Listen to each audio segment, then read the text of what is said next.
Quyida ko'rsatib o'tadigan mashqlarni har kuni 5 daqiqadan bajarsangiz, butun ichki organlar faoliyati yaxshilanadi. Agar sizda jigaringiz va o't pufagingizda muammo bo'lsa, zastoy bo'lsa, quyidagi mashqni 50 marta kuniga bajaring. Agar talog'ingizda muammo bo'lsa va qoningiz quyuq bo'lsa, quyidagi mashqni 50 marta bajaring. Agar sizda oshqozoningizda achish bo'lsa, qorningiz dam bo'lsa va ovqat hazm qilish qiyin bo'lsa, quyidagi mashqni 50 marta kuniga bajaring.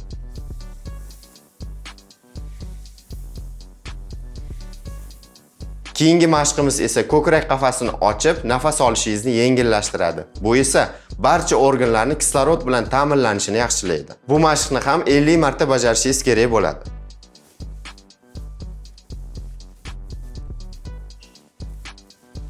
Keyingi mashqimiz buyraklar faoliyatini yaxshilashga qaratilgan. Buni ham 50 marta bajarishingiz kerak bo'ladi.